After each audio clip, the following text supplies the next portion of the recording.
this reaction that we're seeing from the Trump supporting diehards targeting independents, which is going to be a massive net negative for Trump. And I'll tell you why. There are a lot of people who vote emotionally. Mm-hmm. I would say the overwhelming majority. Would you guys agree? The overwhelming. And what happens? What happens when there's some dude who's like, I don't know a whole lot about Trump, but I was into Joe Rogan. That Fauci stuff's crazy. Is that true? Well, I don't want the Democrats to get back in. And then some guy goes on Twitter and says, F you, you stupid, moron. And then he's going to be like, screw you. I'll vote for Kamala. Like, there's going to be a lot of people who literally do this because they're not smart and they don't care or they're spiteful.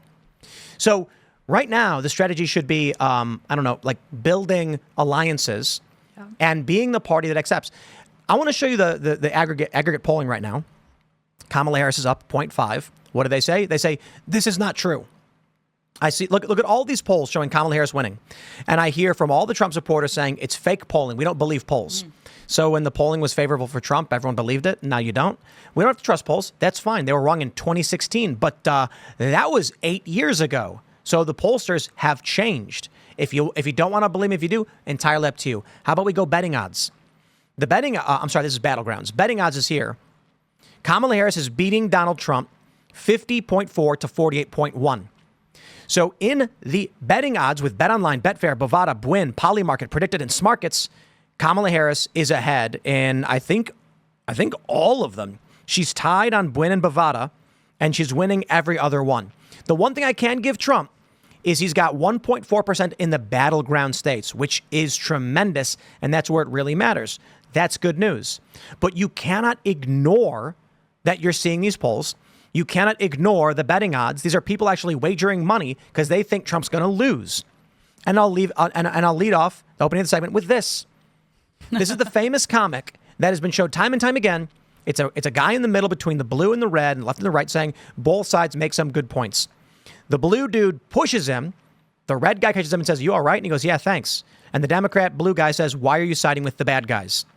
This was made, I think this is years old, to exemplify people like Colin Wright and Elon Musk finding themselves in alliance with Republicans and Trump supporters because the Democrats had lost their minds. For what reason would Donald Trump's most ardent supporters decide to do the opposite and push people back to the Democrats? This is the exact, this meme exemplifies why so many people didn't want to be Democrat anymore. Mm-hmm. So the response is, screw you, you're stupid, and F you anyway? Well, if you want to lose, I guess.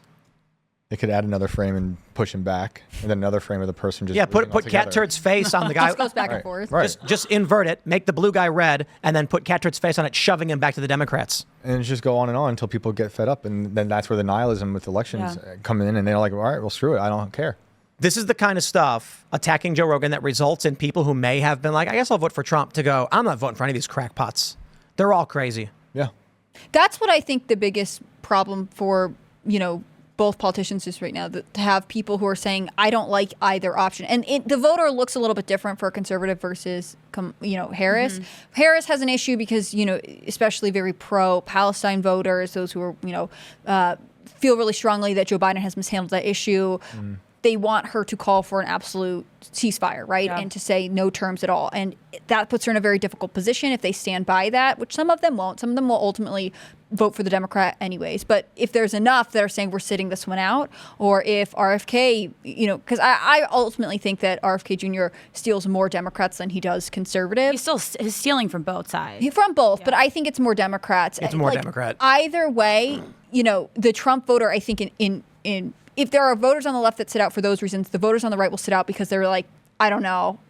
Everyone's fighting. It doesn't matter. Who cares? Like, the apathy is what really hurts people who might lean conservative. Yeah, I like what you said before about authenticity, though. Like, this is exactly what Americans are looking for. They don't care about the name calling. They don't care about the Twitter wars. All of this is just noise, and they care about everyday issues. And Trump was doing a really good job, has always been authentic, but he was doing a really good job at focusing solely on the issues, how he's going to help your average American. Like we were talking about, your average American doesn't even know how to interpret tweets or interpret things that we're posting on X. So they definitely don't care about the back and forth and what celebrities are saying, right? So, but they care how much they're paying for groceries. Exactly. And that's so I think with some of this, someone quoted a spokesperson from the Trump campaign who had said basically it's a sugar high. That's why there's sort of this honeymoon stage. There's such a big relief that Joe Biden is gone and whatever else, and some of this will simmer down. But the other thing is, I think that the Trump campaign really needs to regain the news cycle. They are always in the defensive position because Kamala announced her campaign and then she picked her VP, and like she is sort of setting the cycle and they're responding. And once they're able to pivot back to an offensive position, I think they'll be better off. And Jack Posobiec pointed out his prediction that by the fall, Joe Biden resigns from the presidency. Kamala Harris gets a second honeymoon phase as president of the United States, 47. This spikes all of Trump's merchandise, which says 47, Agenda 47. She then is the 47th president. Second honeymoon in October. That's the October surprise. I think that feels right. Well, Other than aliens, even but before yeah. that, the DNC. Or aliens. I think the DNC will, after the DNC, we'll see her up at least 5 points. Like it'll be a romance period. Yep. So J.R. Williams, a Timcast member on YouTube Tim says, don't say weird, don't say tampon Tim, don't criticize Joe Rogan, don't question Tim. Any other dictas, Tim? Here's a question. Do you want to win? I know the answer. The answer is yes. Okay. So let me ask you another question. What is gained from saying someone is weird? Honest question. Is that going to convince large block, small block, medium block of voters? What is gained by saying tampon Tim? Well, as predicted, CBS ran a headline saying Republicans criticized Tim Walz for providing free menstrual products in schools. They don't explain in the headline that it's for boys, but the average person's not going to read the story. They're going to see the headline and say, that's a weird thing to criticize the guy for. Hence, the name didn't really work. I think Vivek Ramaswamy pointed this out. Don't criticize Joe Rogan. Joe Rogan has the largest podcast, likely the largest or one of the largest in the world, where he speaks to people of all different political backgrounds, and you have the opportunity to make friends with him, right, to gain some influence from him. So the question then is, why would you want to put that at risk? And it's fine to criticize Joe Rogan, but when he weakly says he likes RFK Jr., why attack him, call him a dumb blonde, insult him, say his show's not good? That doesn't make any sense. Kyle Rittenhouse, same thing. So don't question everybody, but the question really should be is, what is the purpose of the actions being taken? Now, I'll tell you my opinion. I don't align. I'm not a conservative. And it's funny when Newsweek calls me a conservative because it shows you that there's no center because the media is only far left. And anybody who doesn't align with the far left must be a conservative, which I'm not. You're a MAGA podcaster. What do you mean? Sure. I like Trump. I'm going to vote for Trump, but it's only because of the truth. And the truth is the media lied left and right about everything Trump has done. They smear him and manipulate him, and his policies are actually pretty good. I even got Dave Smith to recognize some of his policies are pretty good, and he agreed with me, though he disagreed on a lot of other things. So what is the strategy then? We want middle-of-the-road people who aren't Trump's hardcore base, who are going to vote for him no matter what, to say, okay, I'll vote for Donald Trump. Are you going to accomplish that by having a character called Cat Turd, called Joe Rogan, a dumb blonde? Definitely not. Well, the answer is no. You're not going to gain votes from doing it, so why do it? By all means, you guys, you do whatever you want to do. Don't listen to me. What do I know? I just think insulting people is going to cost you votes and not gain you votes. And if in response to Kyle Rittenhouse, people said, Kyle, we love you, we defended you, we supported you, let's do a conversation, make a podcast about this so we can convince all the people that Trump is the right choice, then you would have had Kyle Rittenhouse with 2 million followers on with one of Trump's campaign members on a show, any show, where Trump's going to have a lawyer or Trump Jr. or someone saying, trust us, we're going to do all the things you want to do, we're not. And then it would have been a massive net positive. Instead, they attack and insult. The left immediately picks up all the attacks on Kyle Rittenhouse and says Trump supporters are in a cult and they're weird and they're mean to people. And then regular people who don't follow go, wow, they were mean to people. That is very mean. Then Joe Rogan, same strategy.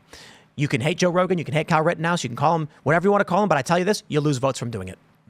I think the tampon thing, I mean, it's funny, but it's an obvious retaliation to the couch and van stuff. Exactly. Well, right? so the And horse it's low level, thing. that too. The horse. Are those thing. going to earn votes? Honestly, No. You Like think I so? want to attack. I don't. I want to attack Walz's lockdown measures, the AWOL. hotline. Like that stuff is insane. Back to the fear and suffering. Remind people what these people did to you just 4 years ago, and destroy that. The other stuff, I mean, it's silly. Well, I think we could still talk about tampons. Like, Oh, as yeah. a female, I want to talk about the issue. I think it's disgusting and disturbing that he wanted tampons in men's bathrooms because what Right. they're trying to Boys' do. bathrooms.